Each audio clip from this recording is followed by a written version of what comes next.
Well, for me, and this is the interesting thing, like one of the, I would say, benefits and negatives of the porn industry is that you learn how to fundamentally really separate sex from the emotional component. Because for a lot of people, they really just have them completely intertwined. Hello, friend, and welcome to the Sex Upgraded podcast, a podcast for men all about sex, where we'll combine real, authentic, and down-to-earth conversations about sex, life, and relationships with some pretty wild personal stories and practical how-to episodes as well, with guest experts from around the world to help you have the most amazing sex life you can possibly have. My name is Taylor, and I'll be your host on this journey, and it's my goal with each episode to give you practical, actionable things you can start doing today to improve your sex life and your entire life, because a thriving sex life will help you thrive in all areas of your life. So let's begin today's episode by starting with a deep breath in through the nose into the belly together. Exhaling with an audible sigh. And let's get into today's episode.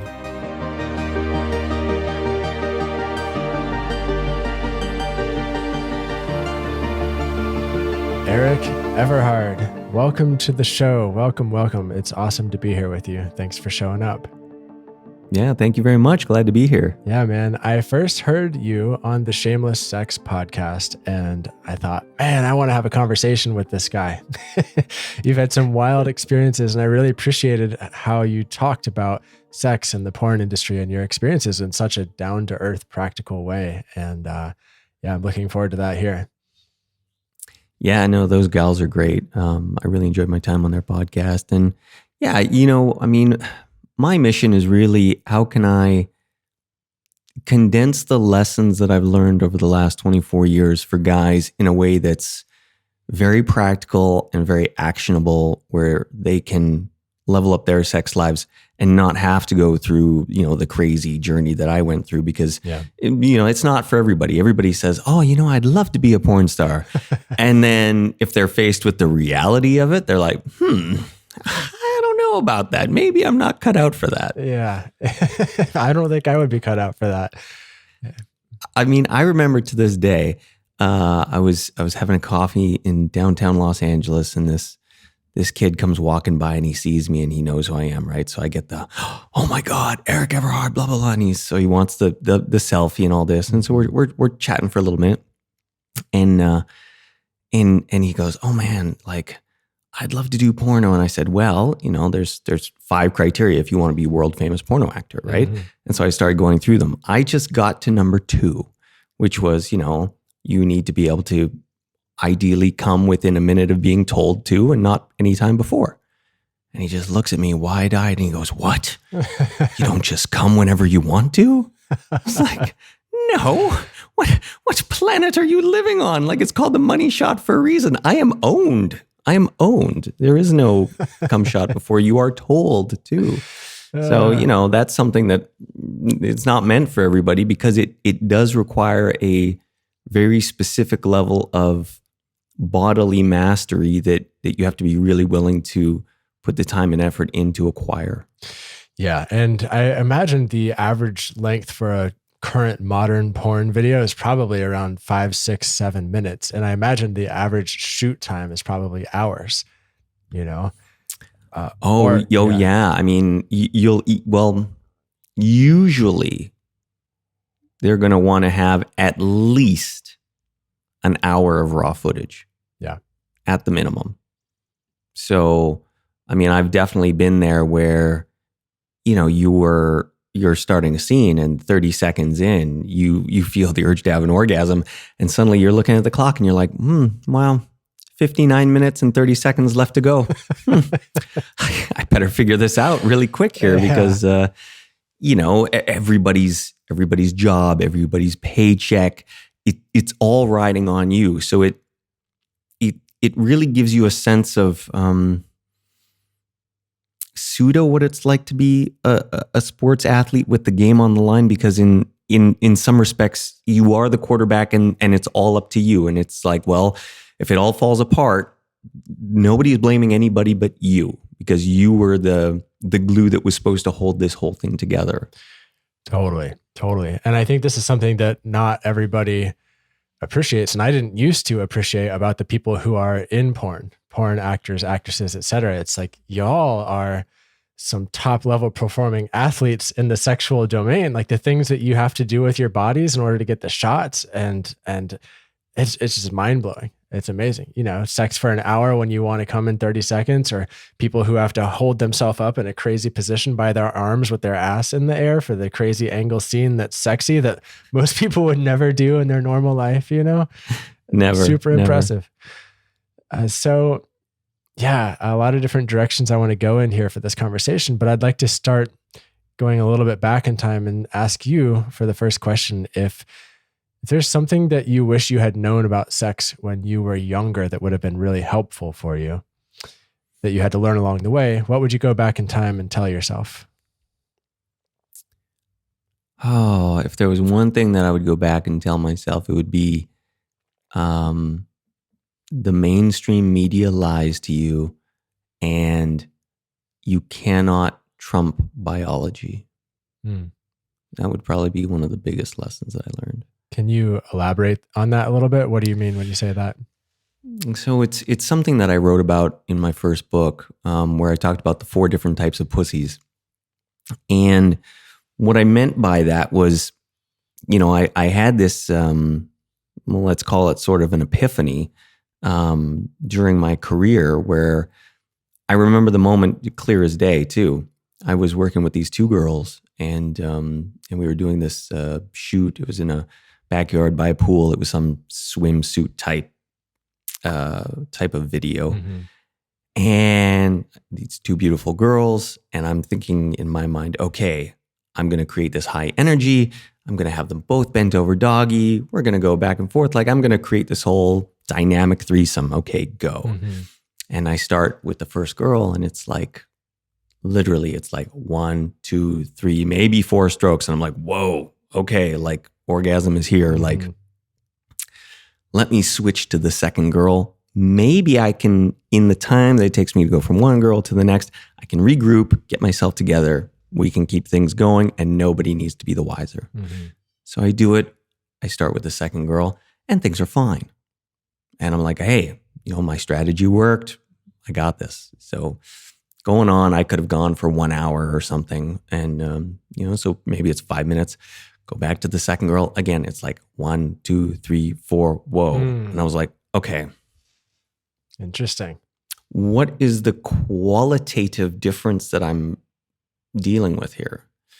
And that started the real epiphany for me, where there was so much more nuance to vaginas than what people would normally say, right? It's like if we're looking at a guy's penises, we can objectively see the differences, right? You can say like, okay, well, this one's, you got some big head, you got small head, wide shaft, tiny shaft, spongy, hard like steel. You got all these different qualities, right? Yeah. But nobody ever thinks that exists necessarily with the vagina. They're just like, hey, loose, tight. They're all the same, right? Yeah. No. So you have to understand that the quality of the skin, I often will use this analogy. If you've ever had a number of girlfriends and you put your hand on their thigh, even if we lined up 10 different girls and you say, okay, just put your hand on their thigh, you're going to notice qualitative skin differences. Okay, so some girl, her skin may be not really firm, could be more kind of squishy. Then you could have another girl, hers is like shea butter. It's like the softest thing ever. You could have another girl and hers is kind of maybe dry, a little scaly. Another one could be kind of tougher. And all of this has nothing to do with how attractive the woman is. It's just qualitative skin. Yeah. And then we start to realize that same qualitative skin is on the inside. And it makes a huge difference to what you are going to have from a sensations perspective.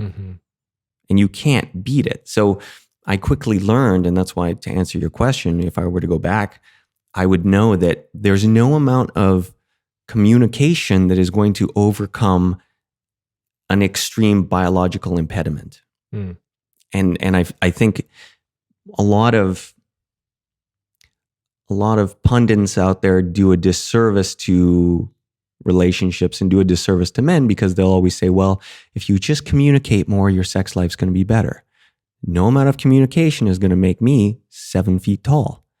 No amount of communication is going to change the type of vagina and what works for you. Because again, it's not that one type is better than another. It's the fact that there really is a lock and key. And when you find and you know what type works for you, that generally what I've seen is always the type that works for you, right? Yeah. From a sensation perspective. That's really interesting. And man, all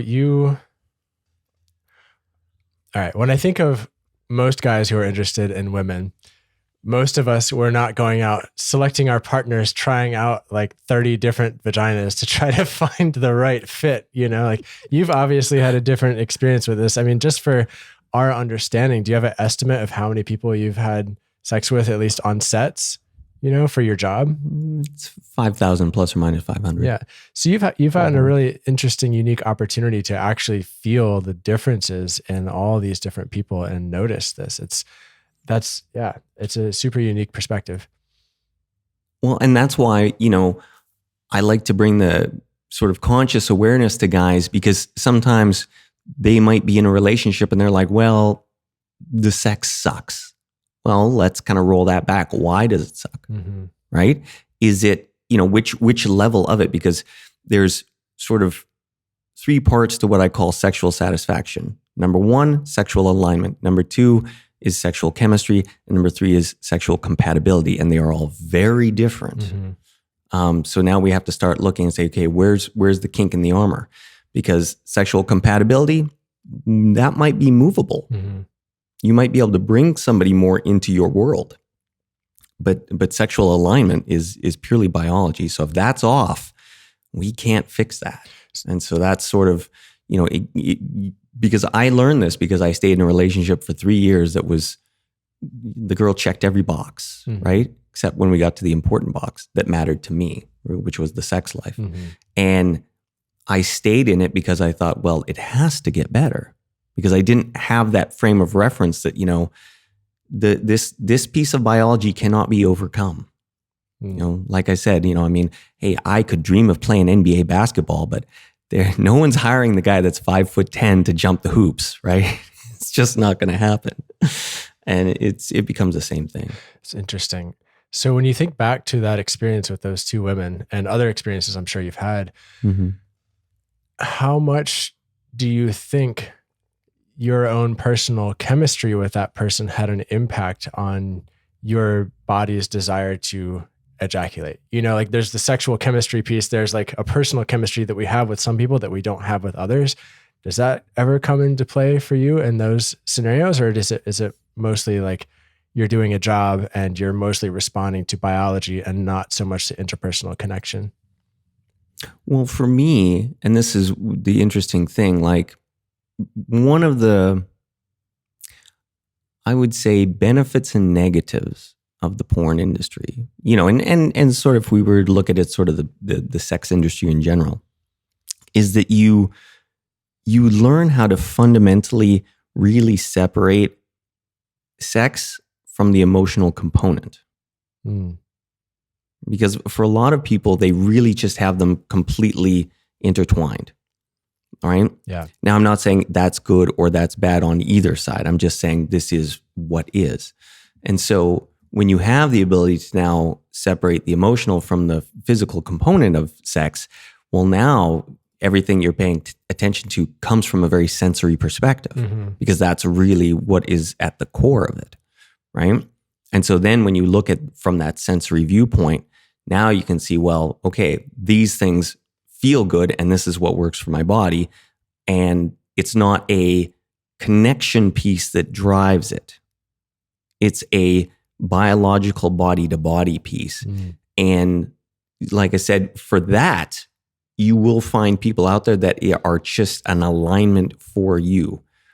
And it's, like I said, it's not saying that anything is wrong about the person. It's just simply how the key fits in the lock. Totally. From that perspective. I mean, my good friend and business partner, One time, this was 20 years ago, probably at this point, he had done a scene with a young lady, and he called me up and he says, Everhard, you need to have sex with this girl. She has the most amazing pussy you've ever experienced in your life.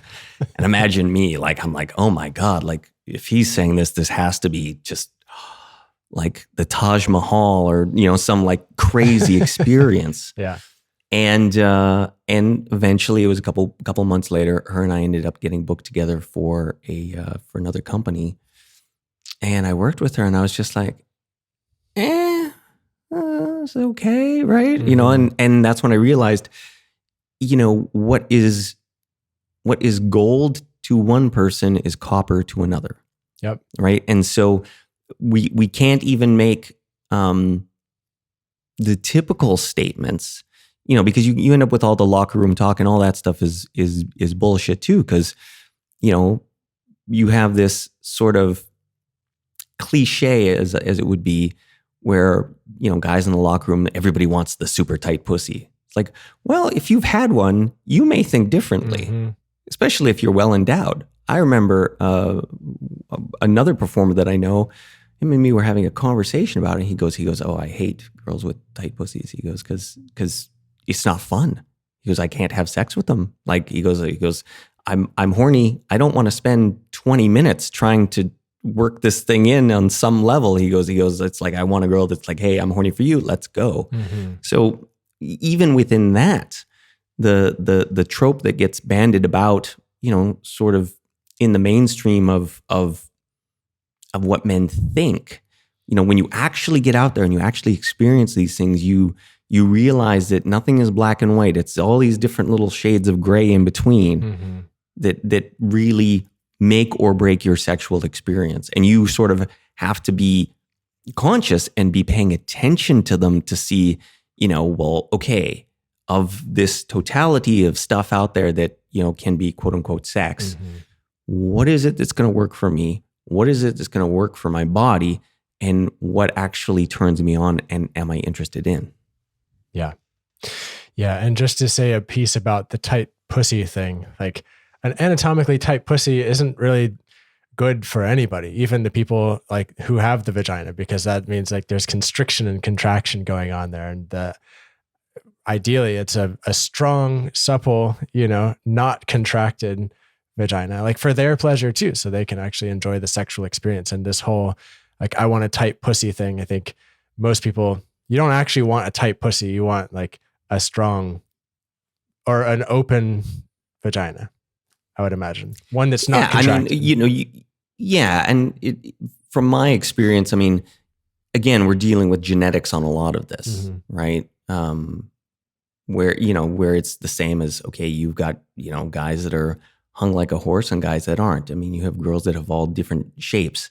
So it's just that you have to understand, well, what is it that really works for you as a guy? Totally. And because that's ultimately, when we start thinking about sexual relationships, and this is why it gets so complicated, because when we're in a relationship, there are so many factors that matter, Mm-hmm. right? It's like, well, okay, we have to have someone that's got a nice personality. We have to find them attractive. We have to, maybe we're looking for intelligence. We're looking for good family background. We're looking for all these things. But then a huge part of what makes us want to be in relationship and makes us different is the sex. Mm-hmm. So you can have all these amazing things, and then you see these people where it's like, they've got the intelligence, they have everything, and the sex life sucks, and the relationship falls apart.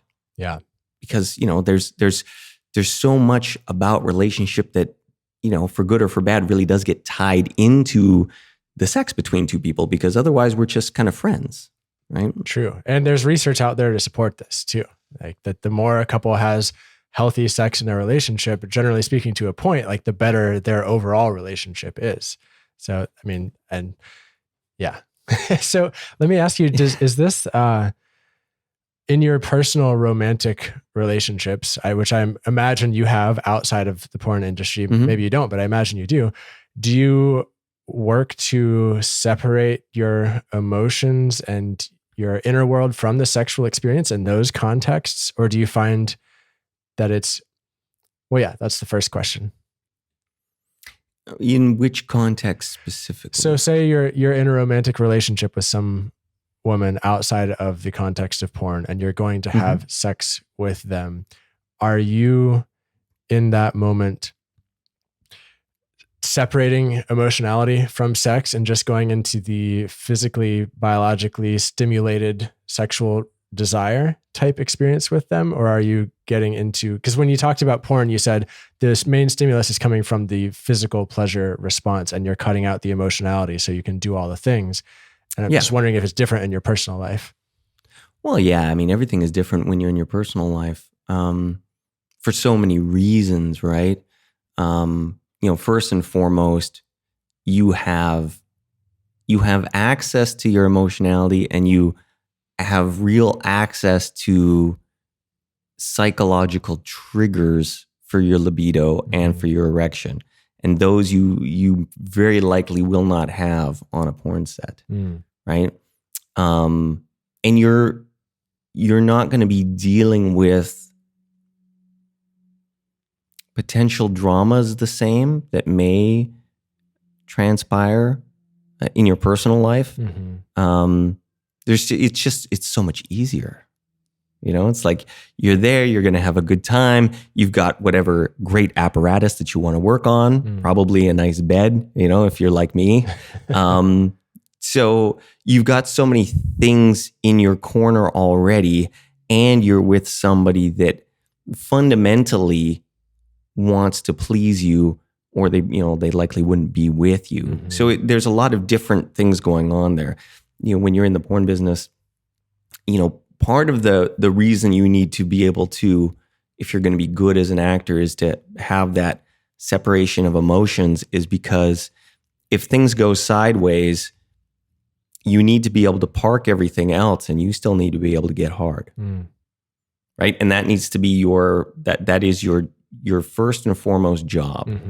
Right? And you cannot fail at that. So, I had an experience once. This was probably, I think it was year 2000. And it was another famous actor. Him and me were working with one girl, and she was a swinger, and she got into the business. And at this time, there were some companies that were shooting with condoms, and she hated condoms. I think she actually had some sort of allergic reaction to them.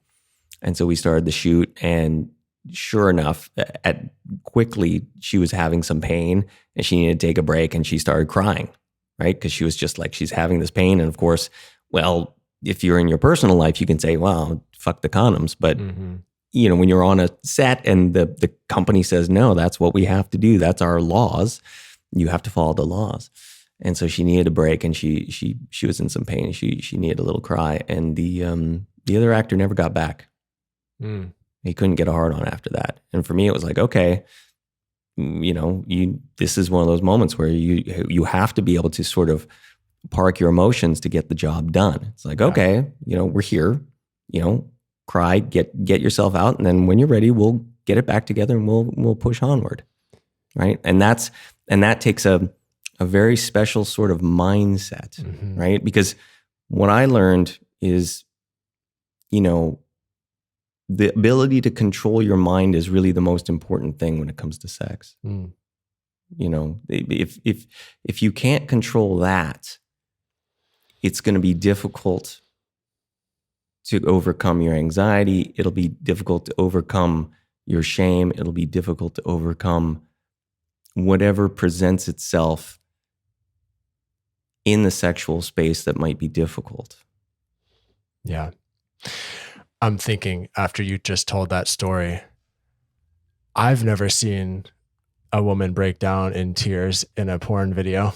I've never seen people have to take time to actually come back to the scene in a porn video. And I'm like, wow, they cut it out. Right, of course. But how much of that is actually going on behind the scenes that I don't see, It's just a little mind blowing. I'm sure it's not. Aspects of that, I wouldn't say there's been that many of those, but I mean, there's definitely been a few moments like that. There have been, I've witnessed where there have been huge arguments before. between the actors and the actress. And then it becomes almost like, becomes like a UFC cage fight. Man. It really does. It really does, because it's literally like the director at that point becomes like the referee. Mm-hmm. And, there's like a timeout. The fighters go to their corner, everybody regroups, and then literally the cameraman's like, okay, action. And it's the same thing, like the referee being like, okay, fight. And you come back in, and it's like, you've just finished arguing with each other. So you're angry. You don't like each other, but you're like, okay, but we're working again. So now we're gonna work here, right? And this is what, this is really what gave me the depth of sort of understanding the human psyche and understanding what you needed as a guy to persevere through this kind of stuff. Because like I said, for most people, they may never have come across a situation like this. Mm-hmm. So they're not ready mentally to be able to deal with it, and if you've kind of, like anything, if you've experienced it and you've gone through it, you're like, okay, I know how to deal with this. I know how to reset my body. I know how to get back in the mood. I know how to move my libido in the direction that I want it to be. I know where my focus needs to be to be able to get hard, even though part of me is angry, but part of me can now do this, right? Or part of me can now overcome the fears because I got to step out in front of 100 people and do a live show. And so how do I get my mental state to be able to do that? Yeah. All these things are things that you won't see if you're just a viewer of porn, or you're just going to see the glossy finished product. Yeah, for sure. So being on the other side of the camera of porn so much, is like, do you watch porn yourself for entertainment? Does it get you off? Do you get aroused by it? Or never? Yeah. I mean, it's funny too, because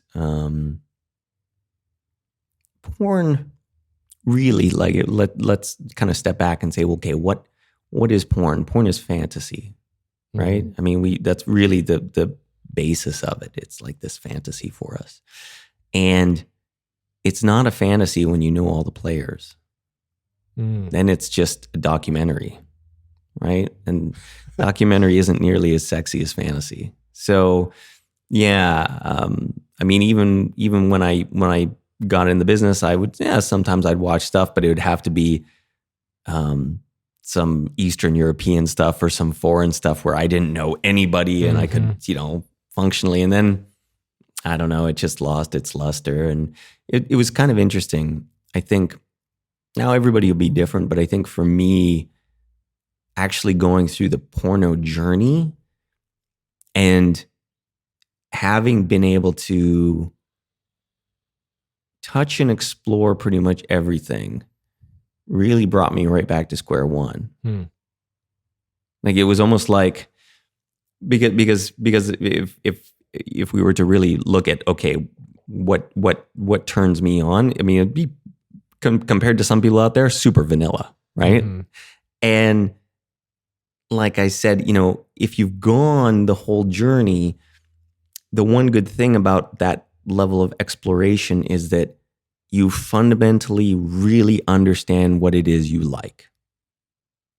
And you don't need to sit there saying, gosh, I wonder about doing this or doing that. It's like, you've done it, you know it. You're like, not interested, right? So and this is something, I'd be curious your take on it, but I know it's sort of my viewpoint on it. I think with sex, there is a very much of oh God, what is the word that I'm looking for right now? Ignorance is bliss sort of aspect to it, right? And so I think really you kind of have to go two directions with it. If you're going to have, quote unquote, a more satisfying sex life, because the one direction is you marry somebody, they're a virgin, you're a virgin. That's your only experience, because that will be bliss. You have nothing to compare it to, right? I've seen those people. They're very happy because there is no comparison. But as soon as you have a second person that you've slept with, now we have a comparison. And so once you've opened up the floodgates of comparison, I think you have to at least go down the rabbit hole enough to now understand that you're happy with your decision. Mm-hmm. Interesting. Because I think sometimes where you end up with the people where they are never satisfied, right? You know, maybe they were in 5 or 10 relationships, they got married, and then they're like, well, I don't know, like, you know, because it's like, well, there's so much stuff out there, and I don't know, what about this? What about that? Because they're not really solid in their choice and in their decision. And so I think you do have to say, look, you know, I'm really happy. I've experimented enough. I understand what I personally like. I understand what works for my penis. And now I can have this sort of agency around my choice, and I can be happy with it. You know, or you could just never explore anything, because then there will be a bliss in that ignorance. Yeah, especially if you never turn on Instagram or Facebook or any social media or TikTok and see all the people posting their bikini clad pictures or the sexy self-empowerment stuff. Yeah, don't ever turn on social media. Yeah, and you'll be good to go. No problem. Exactly. Yeah, I can relate to that for sure. And even still, like, I have had sex with nowhere near 5,000 people, not even a percent. Yeah. But I have experimented enough to know that I still want to experiment more. Like, even in my current mostly monogamish relationship, we have different levels of openness because we both value the exploration side of things. And I think, I don't know if we'll ever get done exploring. You know, we figured out what we like, but part of that is newness too. Yeah. And so this whole piece about getting into an argument with somebody on a porn set and then coming back and being able to have an erection again. I was looking at your website before this conversation and saw you have a program out there that's available. I think it's called Crushing Anxiety or something about you want to say the title of it? Crushing Performance Anxiety. Crushing Performance Anxiety. And underneath it, you said that you've been able to get an erection on command thousands of times without fail. And then the interesting piece for me about that was that you said you have never taken Viagra or Cialis or any performance enhancing drug.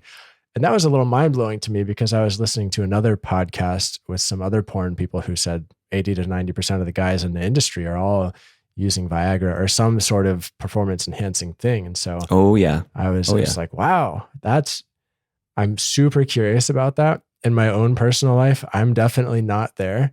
I can't have an erection on command. I'm sort of susceptible to the emotionality of what's happening and all these other things. So I'm super curious. And I know you have this course, but are there some things you can tell us about that now?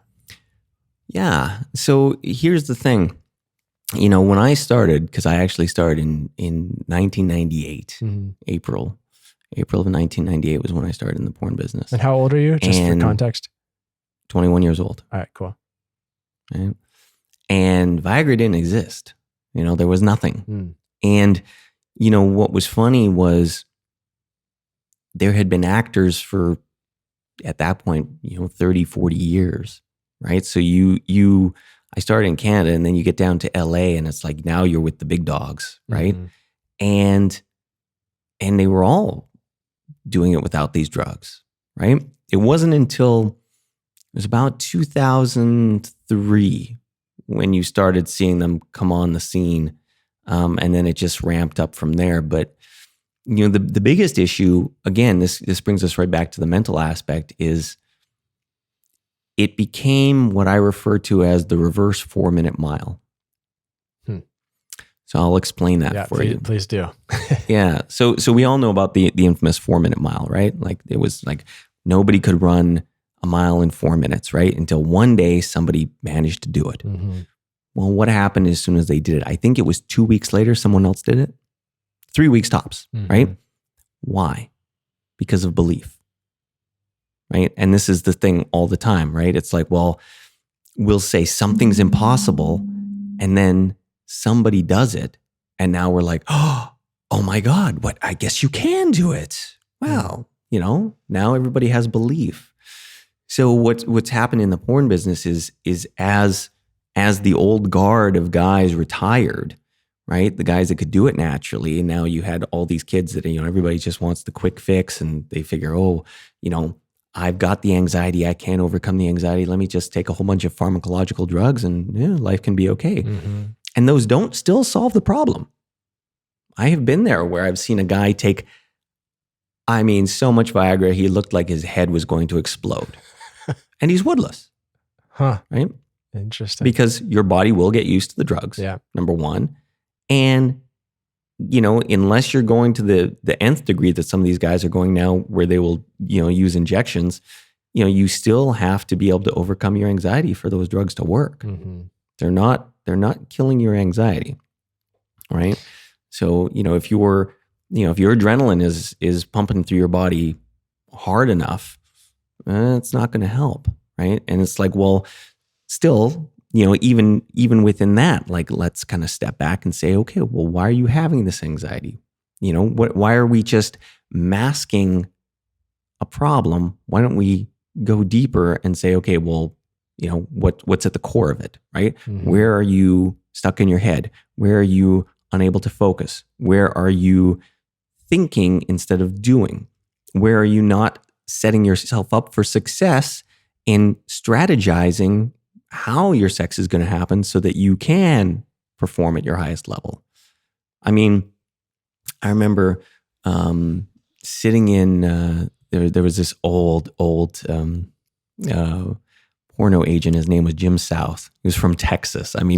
I'll tell you, he was a character if you've ever seen one. And I was sitting in his office one day, and there was a legendary old school performer named TT Boy, and he liked me. We got along really well. And he didn't like too many people, but we always got along. He respected me. I definitely respected him because he was the top dog. The guy could produce an erection on command, and he'd been doing it since the 80s. Man. And I remember he gave me a little piece of advice, and he was just talking about condoms, and he was like, he goes, well, you always got to bring your own to set, because who knows what they could have on set there. Because, if you have your own equipment, now you ensure that you're going to be able to get hard. So it was like, even from that kind of perspective, just being able to strategize and think things through, so that you didn't have to worry about maybe struggling, so that you had agency, and that you knew, well, okay, if I set myself up properly, I will be able to achieve an erection, and there's going to be no stress, and I know it's going to happen, and I'm just going to have to follow these steps to make it happen. And that's really sort of what I started to parse out in myself, where it became like, well, okay, what are the steps that I'm going through, right? And I realized, well, okay, first of all, whenever I've been having anxiety, because probably the most anxiety-ridden things I've ever done, definitely the most anxiety-ridden was I did a live scene in the town square of Budapest at high noon with police across the street. Man, live scene, and it's something that I use. Yeah, and it's all committed to tape. Anybody with a Google search can find it. Yeah. But I use it as a teaching instrument for some of my clients, because the same process that I teach is exactly what I went through that day, and I mark out exactly where I'm doing specific things to start that self-belief within myself, to start the positive feedback loop of your thoughts. Mm-hmm. Because, the problem is, so often we go into a situation, and the two worst words, your listeners should just banish these two words from their brains right now. All right. I hope. No because more. Those are the worst two things you could ever say in your brain. Because you are presupposing things are going to go bad. I hope I get hard. I hope she likes me. I hope I can last long enough. I hope. Mm-hmm. Hope doesn't help you, right? We need to have certainty. Like, that's really what we need. So it's like, okay, rather than hope, how can we start to biohack our bodies to give us some certainty, so that now, instead of starting that tsunami of negative emotions going down, we can build them up and go in a positive direction. Mm-hmm. So that's one of the things I do with the hint of blood phenomenon, where I discovered, look, if I can get just 10% blood flow, 15% blood flow, my whole body will suddenly go through a reset. And now you got the belief system, because the first thing that happens is you go, oh, my dick works. Like that's literally the first thing that goes through your brain, because, okay, I got some blood flow there. Like, oh, it's going to be okay. It's functional. Right? And exactly. Because now we have verifiable proof. It's not fantasy. It's not like it's in your hand. Hey, we got 10% blood flow in there. Proof. It works. Okay, awesome. Now we can start thinking about, well, okay, if we need to go back in our mind a little bit, and this is something that I talk about, where I talk about the default state and understanding your default state. The default state becomes your metaphorical cookie jar, right? Because the default state is the true you. And this is the state of, if there's nobody around, if you were just at home, in your bedroom, in your office, whatever, and you had to masturbate, you had to jerk off, we would be looking at, well, okay, what's the quality of your hard on? How long does it take you to get hard? How long does it stay hard? We start to look at all these qualitative measurements of your hard on, right? But now we can say, this is the true you, right? There's no anxiety. There's nobody else present. It's just you and your penis. This is who you are. So anything that's not that is not true, right? So you have to understand that and really kind of burn that into your brain, because, you could be in a sexual interaction with somebody and, it's not going the way you would want it to go, right? And a lot of guys, what they'll do is they'll be like, oh, see, my dick doesn't work. I'm broken, blah, blah, blah. It's like, hold on a second, buddy. Maybe it's not your best day today, of which there could be a million factors, right? I mean, we can't sit there and say that it's all because, you have this, that, or the other. I mean, I've had days where I would think I'm super horny, and yet I have a 95% erection. Like there's those times where you can have that plus extra 5% where it's like, we used to refer to as a glass cutter, right? You can play a drum with and then it. There's those times it's like, it's hard, but I'm like, yeah, but I could, if I stopped having sex, I could lose it in 30 seconds as well, right? So you have to really sort of look back and say, okay, well, I might be struggling now, but this is a one-off. And I know fundamentally how my penis works, right? Like I know that default state because that's the real me. Yeah. So then it's something that you can sort of latch onto in the moment, rather than going down that negative rabbit hole of making the moment, and it's just a moment, but making it your whole identity. Because that's what's going to bring it up the next time, where you get back in the situation and, oh, I failed last time. I'm just a failure. Well, now you're making it into an identity when it's not that. We just had a bad day at the office, and a bad day at the office can happen to anybody.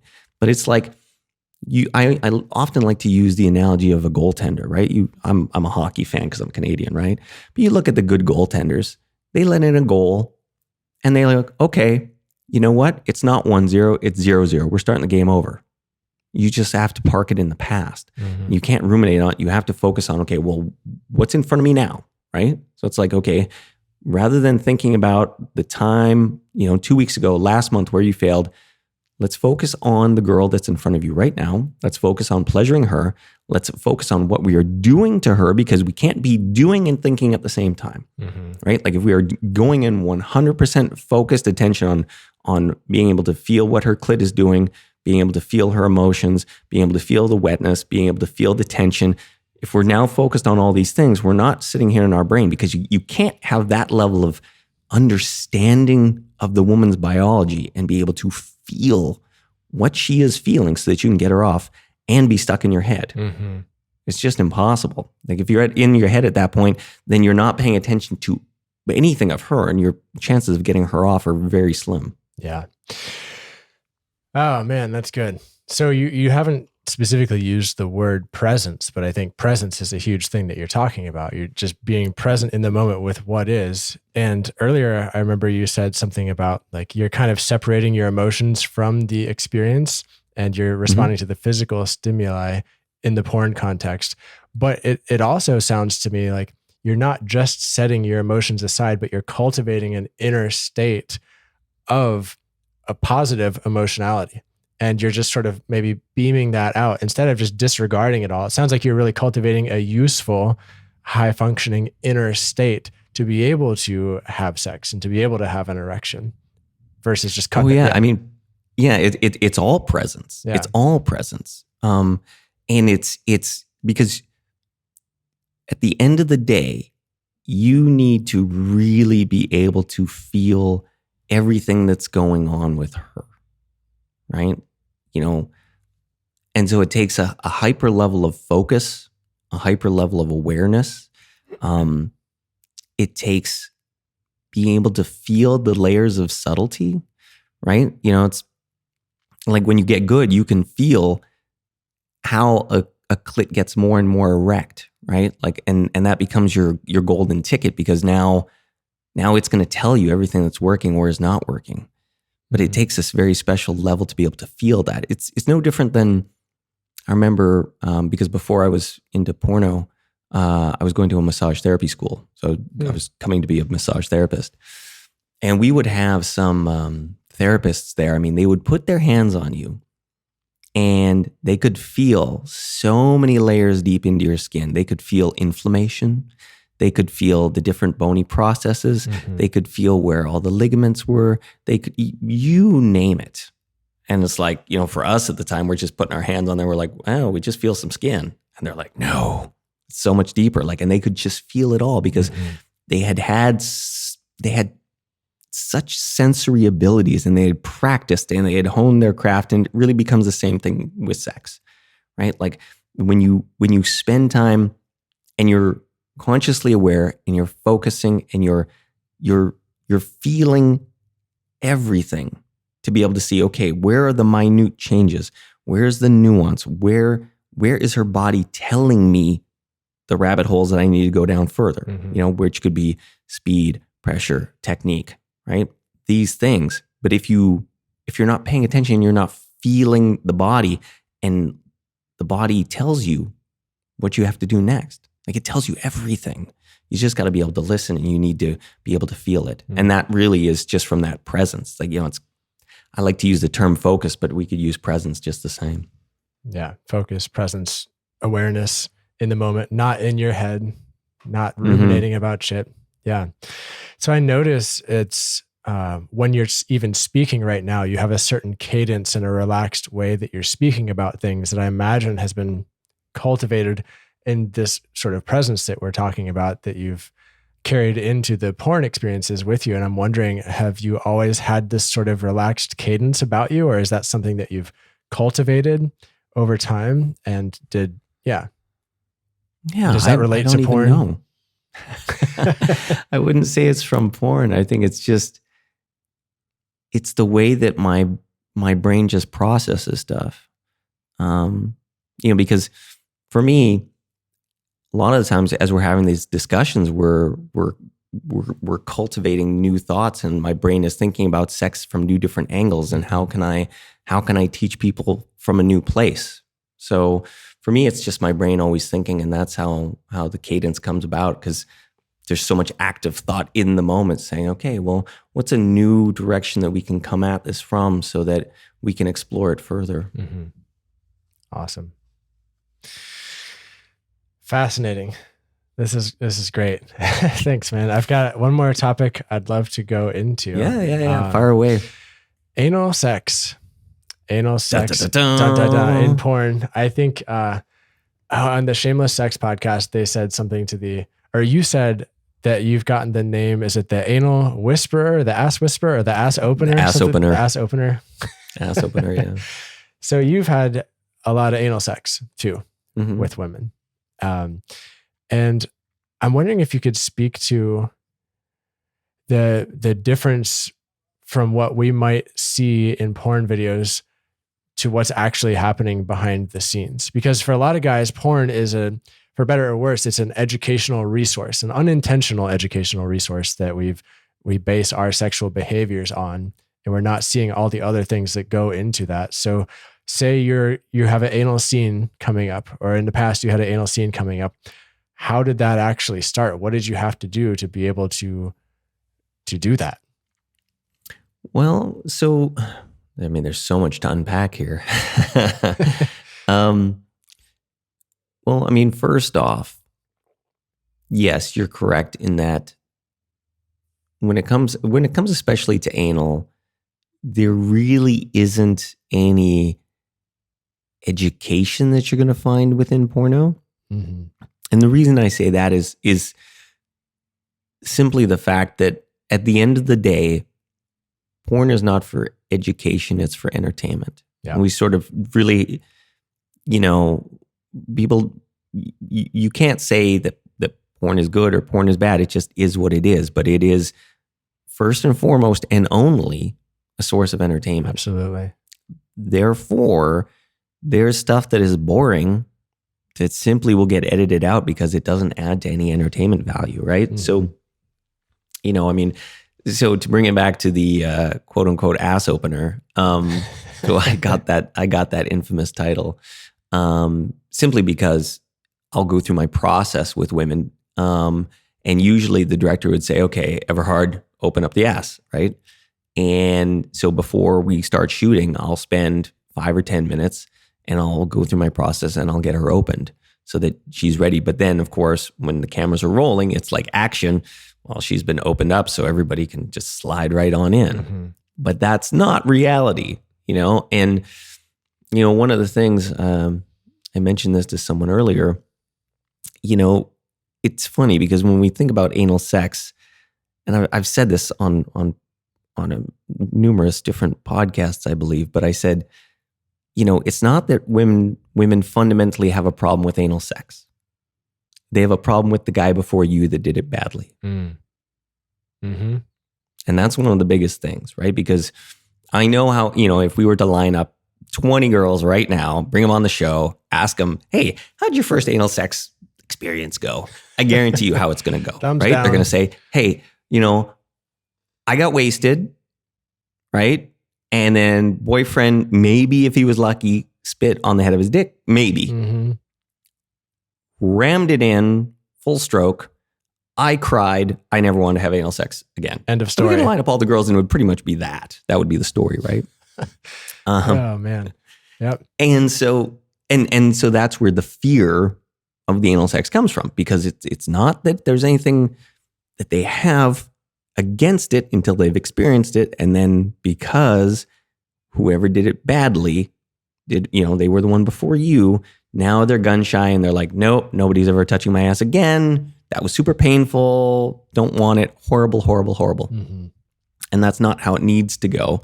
It's just that, again, there's a lack of education. Like, guys don't understand, well, okay, how do I go about this? What do I have to do? What lubes would be good? What is the position I need to start in? How does the ass even work? Because they don't really know.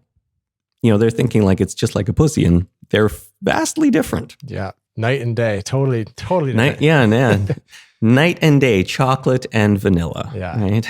Oh, man. Don't take that too far. But yeah. But I think that joke, the chocolate and vanilla thing too, I mean, that's another fear for a lot of people, is the poop factor.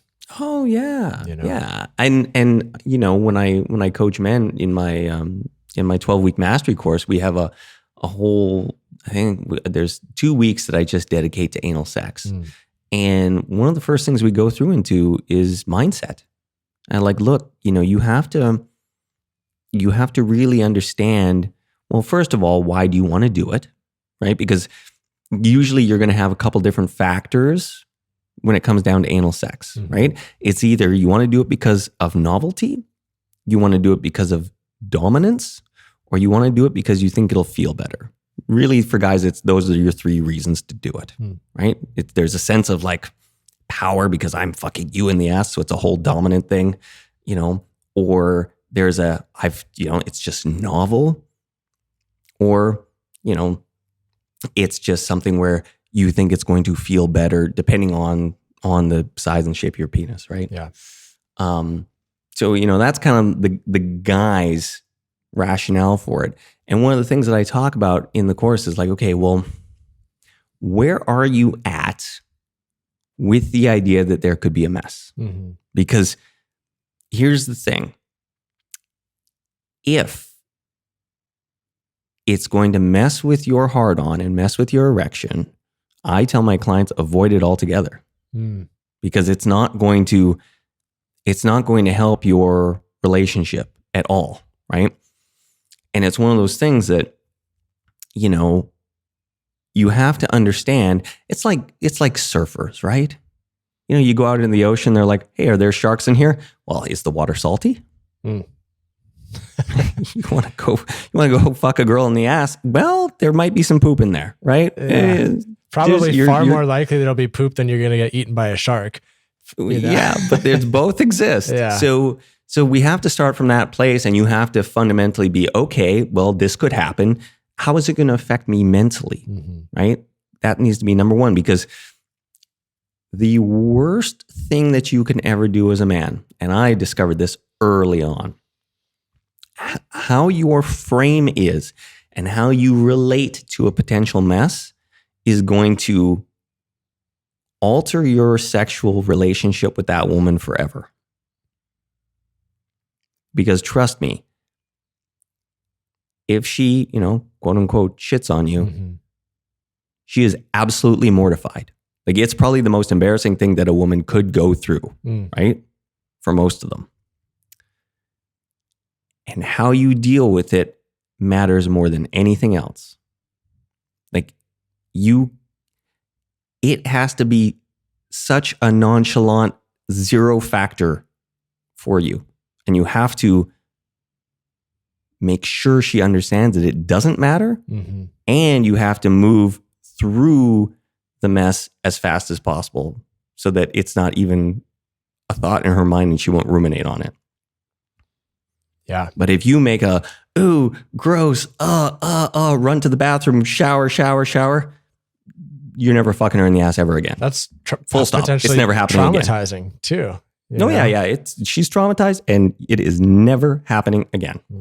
So your response to a mess matters more than anything.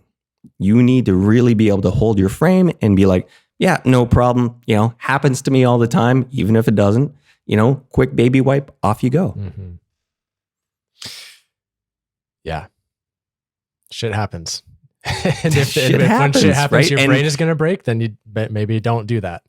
Exactly. Like if it's something where you think, well, this may, cause me some sort of erectile dysfunction, or it could cause me to, gag, or it could cause me to whatever. If it's going to cause you any sort of strife, then I would say don't go into it, because those things will likely at some point happen, right? If this is something that you are eager to partake in all the time, there's going to be a little mess one day.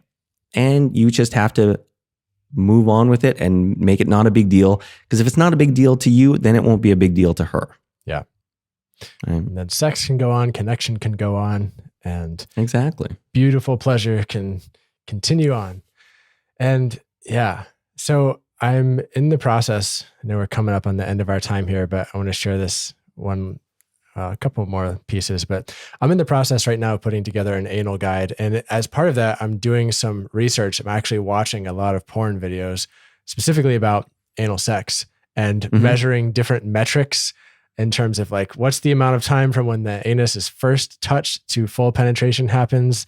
Are they showing the application of lubricant or anything like that? And I have yet to see a video where it's shown that lube is applied. I haven't seen any videos with poop in them in the most popular ones.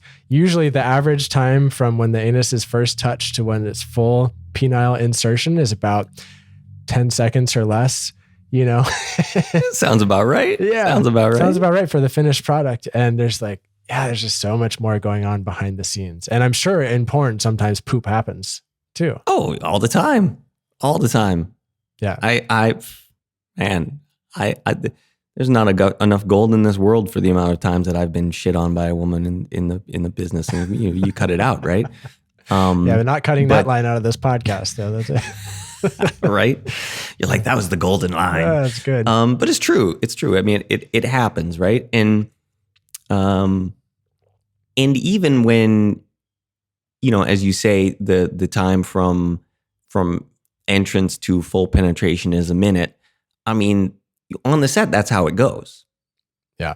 Right. There is no cut there. It's just the fact that either the girl herself or a guy like myself has opened her up 5 minutes beforehand, so that when the cameras are rolling, yeah, it is 10 seconds because Totally. we already did the work, so to speak. And that could be the woman doing it, or for some girls they need the guy to do it, and then I'll help them out. Yeah.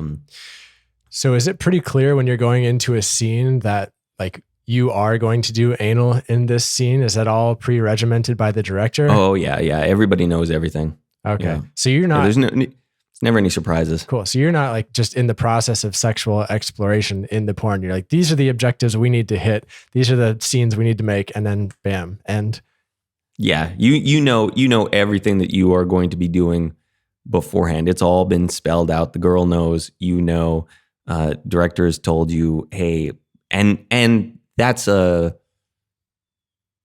where there's what I find to be the good directors give you a lot of leniency, because they'll just give you the overarching theme of what they'd like, and then they're like, just give it to us however works the best for you. mm-hmm. And then you'll have other directors where they really want to micromanage absolutely every aspect to where you're almost like a penile robot, right? So there's a vast array in the way that it shows up, but still everybody knows the game before you go in. It's just, how do you execute it? That's what can always be different. Yeah. Awesome. How are you doing on time? Do you have space for another question or two? Yeah. I'm super intrigued. Yeah. All right. Yeah. Cool. I'll take a sip of water too. So, question for you. It's funny. Like this one, I notice it feels a little edgy to ask because I don't know your beliefs or thoughts around this, but Sure. there's a whole massive group of guys out there that have a problematic relationship with the amount of porn that they watch. And a lot of people use the word porn addiction. And I've even said that about my experience in the past. I've come to a place now where I see it as entertainment and I don't feel like there's an addictive piece there, but what would you say to men who feel like they have a problematic relationship with watching porn? Yeah. It's fascinating because I've gone, like I said, I've run the gamut with all of it, right? Mm-hmm. I mean, I was a big porn fan before I got in the business. So was I an addict? Yeah, probably at one point. I would definitely have to say that. So I could almost say that, in some ways being in the porn industry definitely cured me of that, which is kind of funny. But then also, I'm very kind of open in my beliefs about porn. I mean, is it the worst thing in the world? No. Is it saving marriages and saving lives? In my opinion, no. So, I mean, if we were to have it on a scale, right, where +10 is this is the greatest thing since sliced bread, and -10, we're all going to hell, I put it at -2. Like, I think it skews slightly net negative, and that's only because when I look at over all the years, all the people that I've seen and the people that I've known and the different people that will come to conventions and stuff, it's definitely the kind of thing where I think I've seen it hurt way more relationships than it ever helped. So, I mean, and now I think it's tougher than ever, right? I couldn't imagine being a kid today because, I mean, when I was a kid,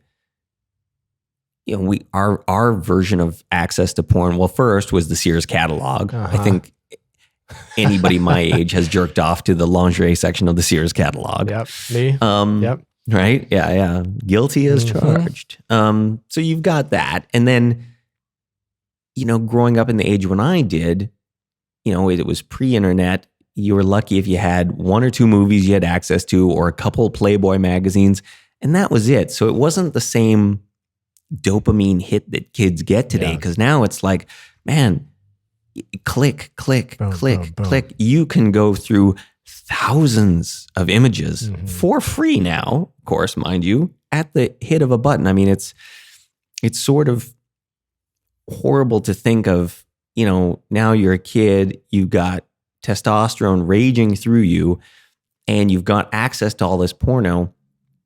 And now you're also in a situation where there's very little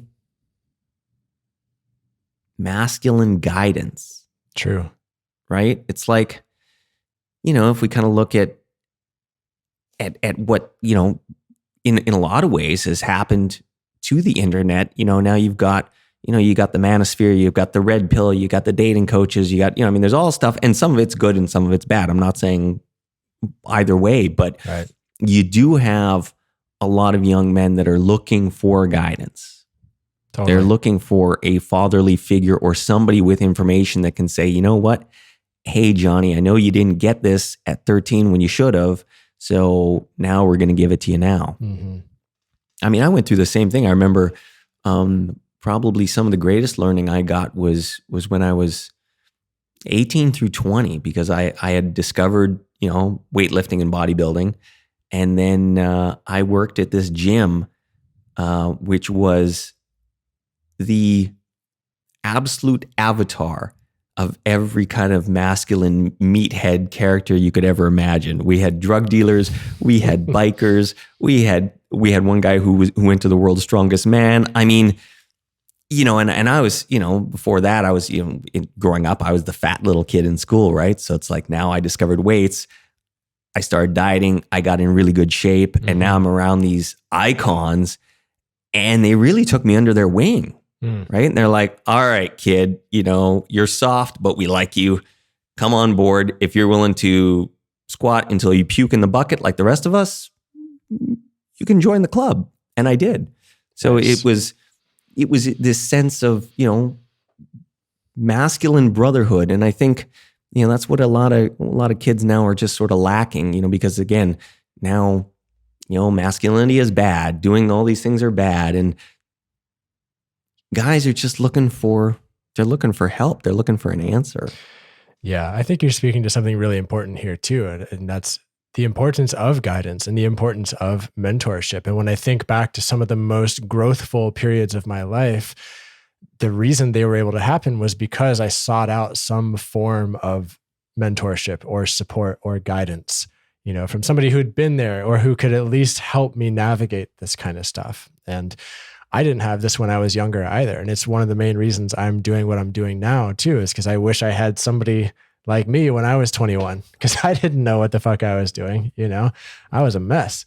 I was a sexual mess. And so, yeah, thank you for the work that you're doing too. It's cool to see you here now being a men's coach, helping men overcome all this stuff, being on the other side of the porn industry, because you have this super unique perspective to bring to it that's pretty rare, honestly, in the whole manosphere and the internet right now. And so, yeah, well, I mean, that was the whole thing that really became apparent to me. It's like, okay, I mean, I'd been searching. I mean, I studied NLP. I was doing, sort of coaching in a roundabout way, but I wasn't thinking I was going to be doing it for a living. Mm-hmm. But I was getting all the credentials where I'd be able to do it.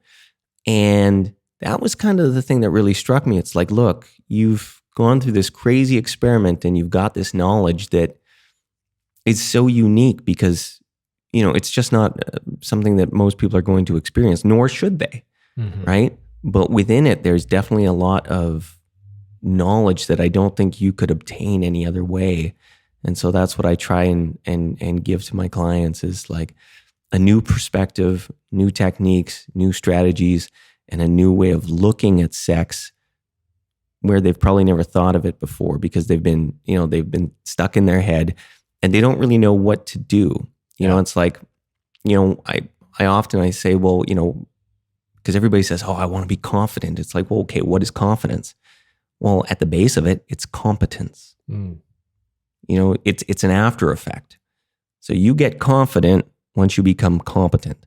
And we get competent by having correct information and knowing what to do. Because if we just throw somebody out there into the wild and we don't give them proper instruction, it could take them 30 years to figure out what they need to be doing, mm-hmm. right? I mean, you want to go hit a baseball. Well, we can give you a bat, we can give you a ball, throw you out in the backyard. well, you may not become Sammy Sosa, but guarantee you, if we paid Sammy Sosa to come and teach you how to hit that ball, probably in a couple weeks, you'd be hitting it really good. Mm-hmm. And the importance of training, for sure. So it sounds like competence, presence, and this thing of embodiment being, just really in your body and not in your head. Like those are three of the major keys to being a successful sexual being, sexual man. Yeah. I mean, just, because like I said, not everybody wants to or needs to be a porn actor. What they need to be is they need to be the best version of themselves for the woman they're having sex with, right? So that she can really, well, one, she can be having lots of orgasms, and two, she can feel really comfortable in her decision to be with you. Yeah. Right? You hear all the time, the kind of I don't know if it's a trope, because it is true. I mean, hypergamy is real, right? Like, so we can say, there is a hypergamous nature to women, but does that mean that they're all going to be jumping ship at the slightest notice? Well, in my experience, no. Yeah. And in my experience, one of the things that can fight against that the most is your sexual skill set. Because, for good or for bad, and I'm living proof of this, a woman will tolerate a hell of a lot from you if you know how to get her off at will. Not saying it's a good thing, but I have experienced it. And you can gloss over a hell of a lot of your shortcomings. Trust me. Yeah. So I've heard people say that for sure. Yeah. She may say, he never cleans up the house. He doesn't do this. He doesn't. Oh, but God, does he fuck the hell out of me good? Yeah. She'll stay with him for a long time. Better or worse. For better or for worse. Yeah. Oh man. Awesome. Well, thank you so much for this conversation. It's been rich, super insightful, and I've learned a lot. And I'm stoked. No, you're welcome, man. Anytime. Yeah, I'm stoked to check out your course too. I think that's awesome. I'm definitely going to check it out. And where can people find you? Yeah, so they can find me at erikeverhard.com or crushingperformanceanxiety.com. Either one of those, if they're looking to overcome their anxiety in the bedroom, if they want to learn the techniques that I've used and used effectively over the last 23 years, they can just go there and check all that stuff out.